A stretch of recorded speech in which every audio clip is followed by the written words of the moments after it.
Hi everyone, I'm Ann Howe, and I'm the Managing Director of the South here for Schumacher. And I want to thank you all for joining us. I know that this has been some treacherous and questionable weather, so thank you all so much for being here. We're super excited for this presentation, Decorating with Style. I'm excited about today's conversation between two of the design industry's top icons, Dara Caponigro and Rita Konig. Based in New York, Dara is Schumacher's creative director and also the editor-in-chief of FREDERIC. And Rita, who is based in London, is an internationally recognized decorator renowned for creating charming interiors graced with a warm, inviting ambiance and sophisticated sensibility. The two met 20 years ago while they were working at the original Domino magazine. So it's no surprise that these two impeccably stylish talents have joined forces to launch Rita's first collection of fabric and wallpapers, a labor of love that took 4 years to create and has just launched this month. Come see them upstairs. Congratulations. Today they'll be talking about Rita's favorite decorating tips and tricks, how to turn a house into what truly feels like a home, and everything you need to know about staying ahead of the curve and keeping things fresh and on the moment, no matter what your style is or where you live. Afterward, please join us for a reception to follow where Dara will be signing her newly launched book. It just launched 2 days ago. FREDERIC, The Last Word in Chic. So thank you again for all of y'all being here. I know it's been a tough time. So without further ado, let's get started.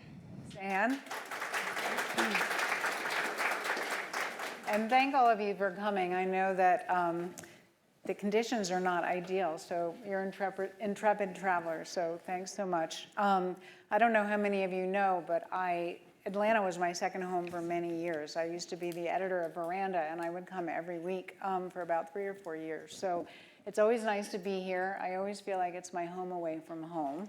And I'm so excited to have Rita here with us today. So Rita and I, as Ann mentioned, worked together at Domino Magazine, the original Domino Magazine, we like to call it. When did you start? I think 2006. 2006. So I started just a little bit earlier. And we were there until it was no longer. It folded, I think, in 2009. But it was a great, amazing run. And I got to work with some of the most talented people, Rita included. Amazing. So it was really fantastic. And I just want to thank you for coming all the way from London. Not only did you have to make the trip last night, but your plane got struck by lightning. Which I feel like that might be auspicious in some way. So crazy. But I'm glad you arrived safe and sound, and it's really a pleasure to be here with you, and we're going to talk about your work and also your new collection. So, I feel like I know you, and then there's a part of me that feels like I don't know you, and, we worked together all those years. I know that you have a very famous mom, Nina Campbell, and you were immersed in the design industry from a very early age. But when I first knew you, I don't think you wanted to be a designer, right? So how did it all happen? Well, I feel like it sort of percolated for quite some time. My first job, I think, was around 2000. And this guy had a house on Holland Park, and there was a friend of his who was helping him to decorate it. And she came to see me, and she said that she wanted me to do his flat. And I worked for my mum at the time, running her shop. And I said, well, I don't really decorate. You need to go to the decorating department. And they were like, no, we want you to do it. And so I spoke to my mum, and she said, do it. And she showed me how to use the scale rule and how to do a furniture plan, and said, so off you go. And then gave me, Maxie, my brother is here, so he mustn't say I've been so disloyal. She gave me the worst piece of advice, which she then said, and I think instead of using our really expensive decorators and builders, you ought to try somebody new and much cheaper, which is like never, ever do on your first job. So it was actually a disaster. It looked nice in the end, but the builders were absolutely diabolical and did all sorts of terrible things, and it almost put me off for life. But the next time I did a job, we used really good builders, and I sort of have never looked back. But it was very sporadic, and I think in America I did it a bit here and there, but I was really much more driven by the magazine world, which I loved. Yeah. Well, was there an aha moment where it was like, oh my God, here I'm a designer now? Like, was there something specific I think that happened? it was a slow creep, but funny enough, when I left and after Domino had closed, I did that job in Mill Valley, and that seemed to be quite a turning point, actually. Yeah, I don't know how many of you know that project. It's not here, right? But it was a beautiful project that ran in AD. Is that where it ran? It ran actually in El Decor, and as I was leaving the States back to London, this couple rang me up. I think they literally rang 411 for my number. And it turned out they lived next door to me in New York, and they were moving to San Francisco. And he said, you know, we really want you to come and do this house. And Gil Schaefer was the architect. I think Gil was having a kind of slow moment, had taken on this project against his better judgment, and I was delighted because I was just starting out. And it was terrific. Gil and I didn't meet, actually, for the entire duration of the project, because by that time I was in London, Gil was in New York, and the clients were in San Francisco. And it turned out to be this terrifically successful project. I think it was just one of that perfect storm of a good client, a fantastic architect, really good builders. And I was very lucky. It was great. It's very memorable. If you don't know it, you really should look it up. It's a fantastic project. Thank you. So one of the things that resonated for me with that project was just, you know, it feels familiar on some level, but it also feels completely fresh. It feels comfortable. It feels lived in, but it also feels designed. Like when you're doing a project, how do you keep it, like, do you have a motto? Do you have certain things that you think about all the time? Like, what are the things that go through your mind and that you're trying to achieve as you're working on projects? I think that's a very sort of natural space for me, and so my approach is always, first of all, looking at the plans and how it's going to be lived in, and getting the flow right in the rooms, and not giving people formal drawing rooms when they've got 5 small boys living in the house and no one to clean it, you know, no sort of full life that goes with that. So we're always trying to make sure that the house fits the people. And then while you're doing that, I find that you begin to find out what people like. And then I always like rooms to not look too starched, if that makes sense, you know, not too pulled together, although I do like them to be pulled together, but I like the mix, and I like people's real things in them. I always say that, and then people's real things show up, and I'm like, oh, not that real. But they do always somehow work. They just do. And even with Mark Harris, who was the Mill Valley house, he kept showing up with all these things. He was very excited. He kept buying sort of tennis rackets, you know, old in wooden frames. And I'd be like, Mark, that is a prop, and we're not having it in the house. and then sort of bits of metal furniture that looked like they would sort of been in the crucible with a sort of awful pilgrim, you know, sort of torturous piece of equipment. But when I look at the pictures of the house, funny enough, it is the sort of weird black metal lamp. And he had a trolley, sort of black metal trolley with wheels that looked like it had come out of some Victorian dentist's, you know, with the drinks on it. But all of these funny things in the end made it feel like somebody lived there rather than just my good taste. You know, you need other people's taste. Otherwise, I think it becomes quite one-dimensional. And I think you need the mix, even when I'm a bit like, it is always better. Yeah. So if you were to go into a room that, you know, is like pretty perfect, is there one thing that you would do to kind of like mess it up or make it more lived in, or like what would be the first thing? A hotel room is a good example, right? You go into a hotel room, and you've done a hotel. Yes, and doing hotel rooms, it's the bed, of course, is always this thing. When I did a hotel for Jeff Klein in LA, we did San Vicente bungalows, and then he had this little hotel across the road called 850. And to begin with, I wanted to do Porto on the square pillows, just have those and do a quilt and do all of this. And then he said to me, he's like, Rita, we can't have any of this stuff. Because people come into hotels and they vomit, shit, and bleed all over everything. We can't have any of this. It's like, oh my God. So the bed actually remained pristine white. Oh my God. Sorry, it's delicate constitution. It was quite shocking. But we did pull it together in other ways of having, I suppose, a textured wall. I put raffia wallpaper on the walls, which he was very nervous about. And I said, it's going to last so much better than the paint, which scuffs so quickly. And actually, the raffia paper will be quite strong, in fact, and gives you a bit of depth.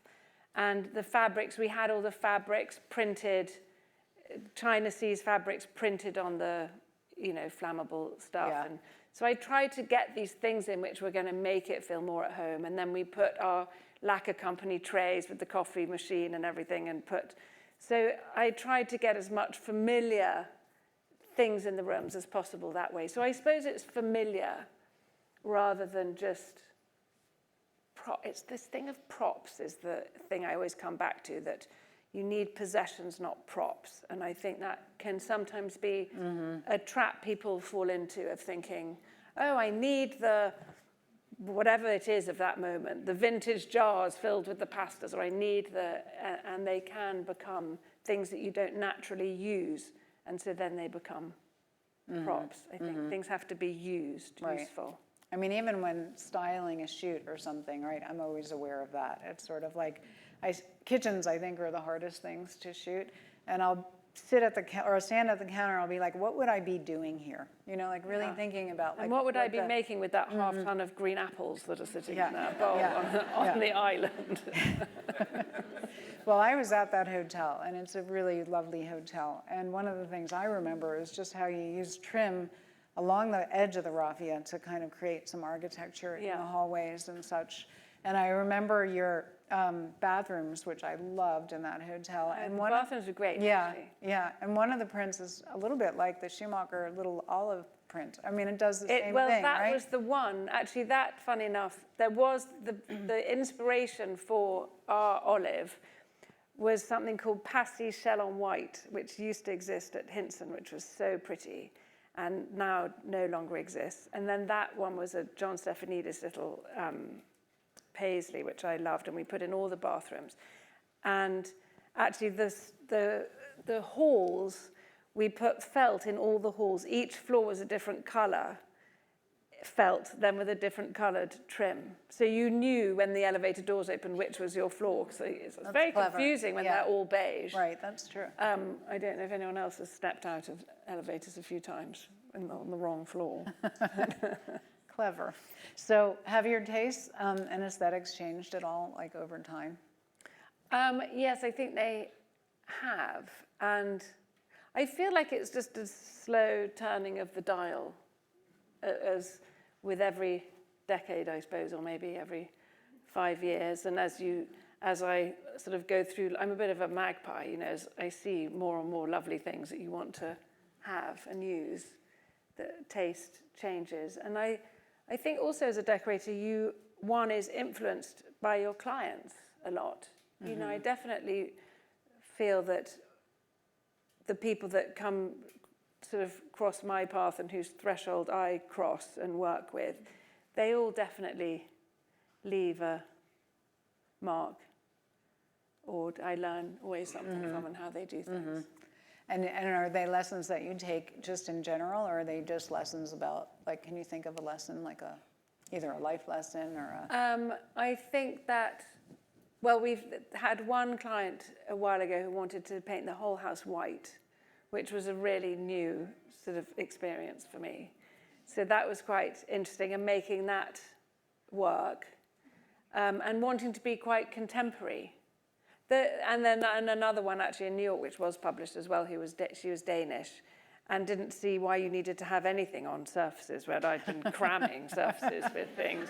So that was quite also nice to learn that it's true, you don't need to cover surfaces with things. So you grow every time. Yeah. Yeah. Do you ever say no? You must. To a client? Yeah. Yes, we do. Yeah, you'd have to, I would imagine. Save ourselves. every designer's mantra, I think. It's a difficult thing sometimes, right? So tell us what you, like, are there nails on a chalkboard in terms of design? The one that has always been the same for me, actually has never changed, is the fortune cookie karate chop cushion that I find I can't really get my head round.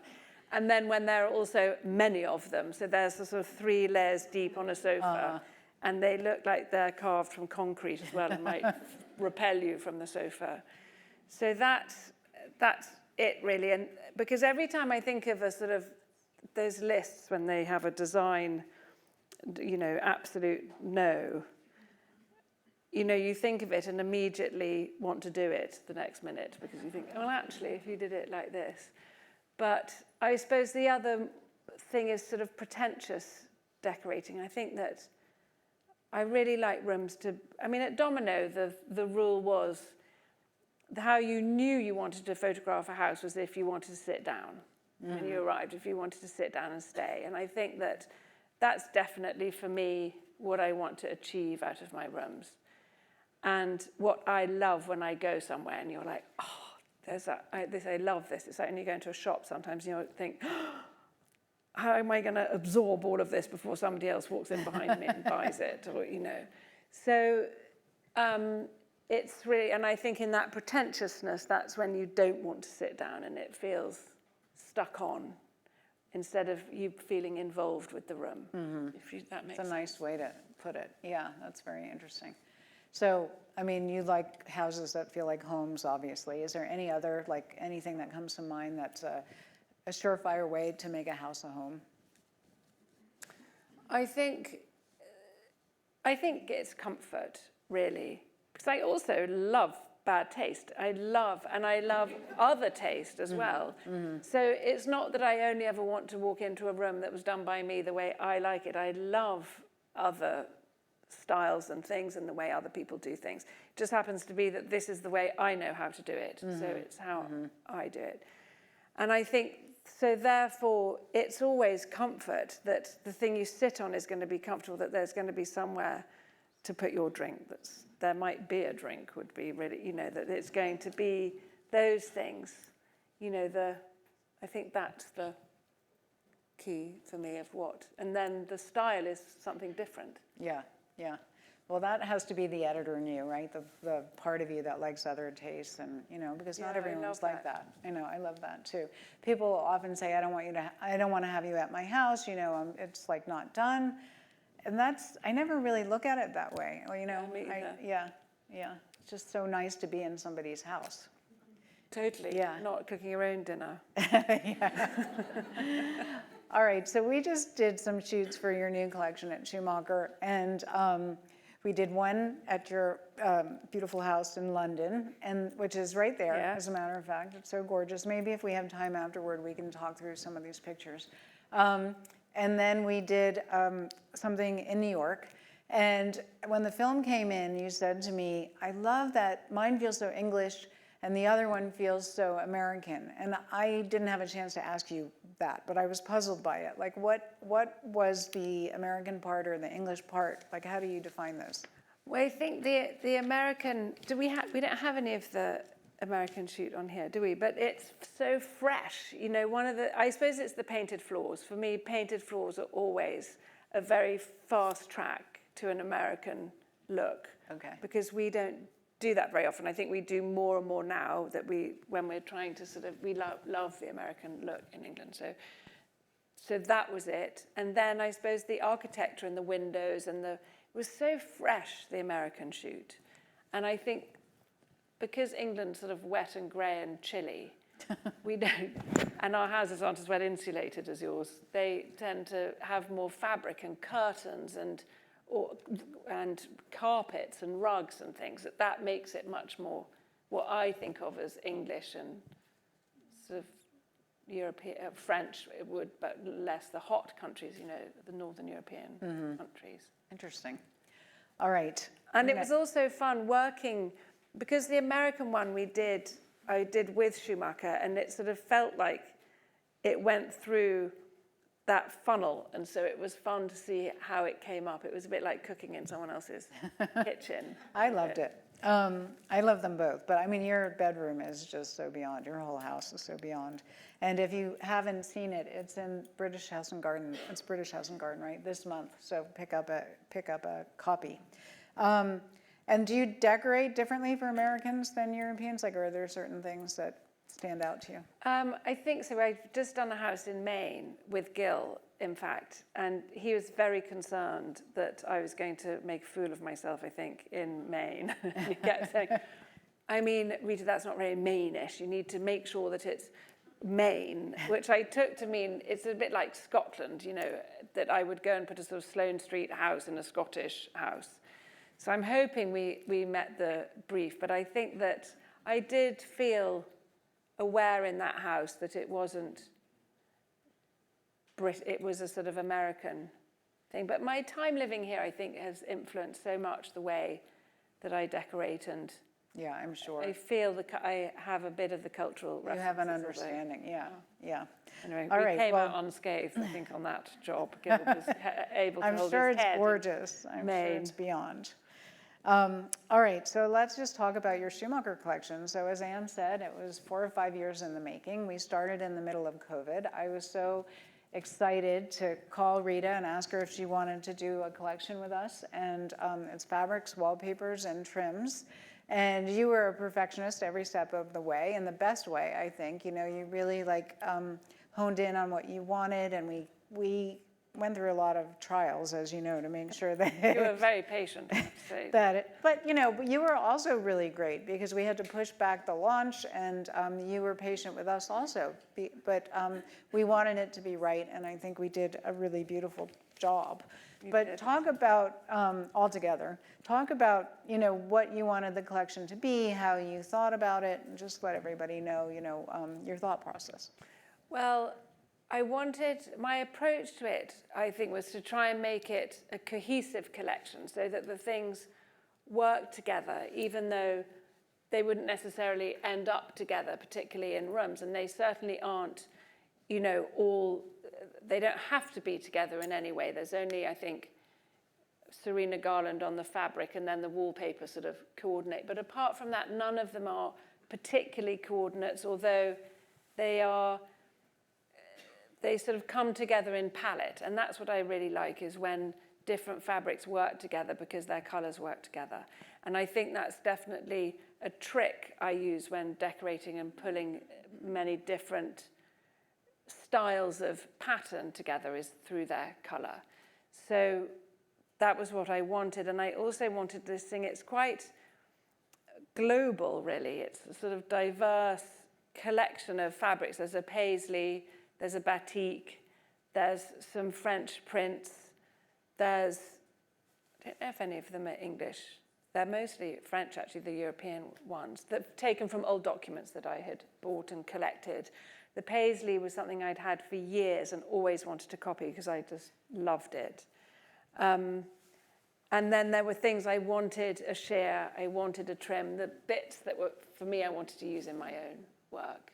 Yeah, So when we were working on it, you kept saying, oh, well, I would use this way, and I would use this way, and that was fun. Also really important for our designers to hear, you know, because sometimes the artists in the design studio, they don't think about how it might be used, so that was important for us. Yes, that was very important to me. So I want everyone to use a lot of it. exactly.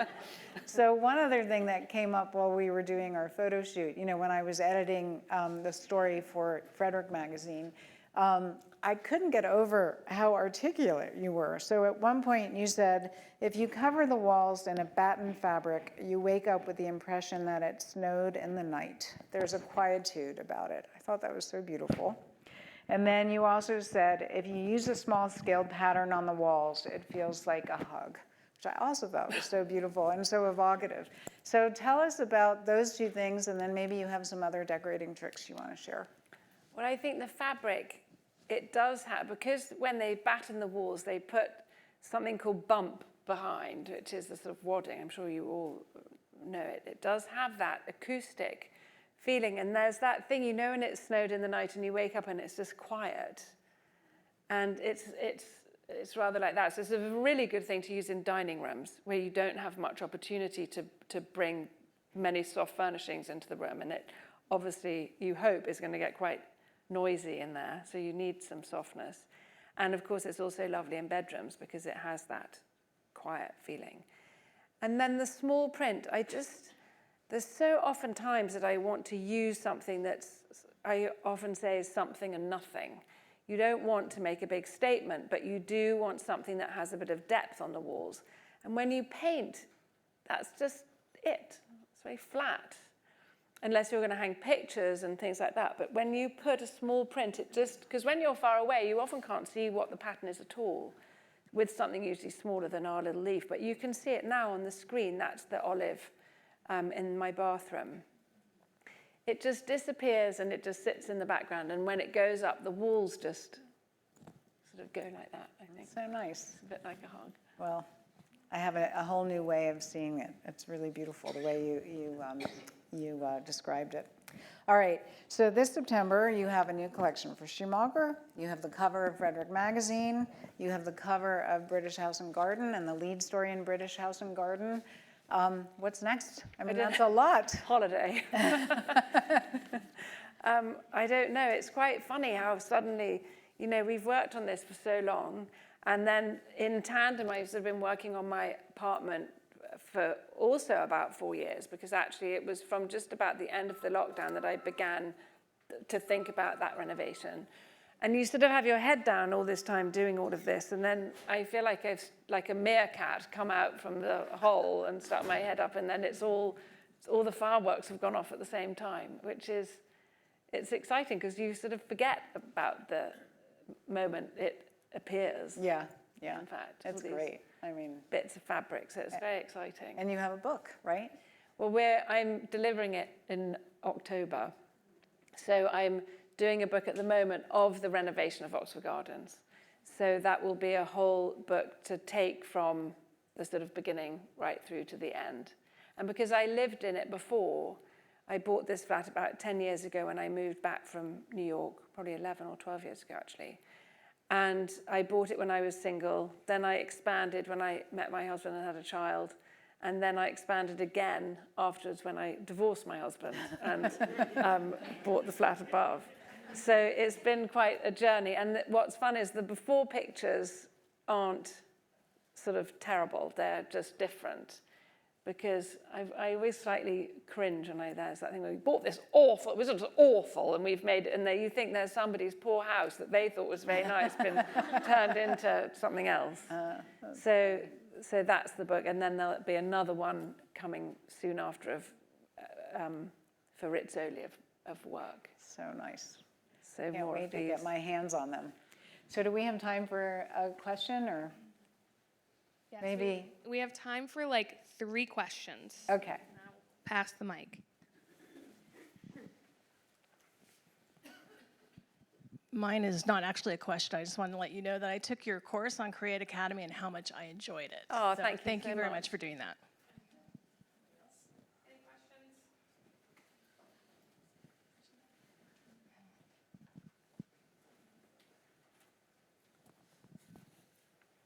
Thank you. I remember living in New York when you were there. I remember seeing you around at John Darien's shop.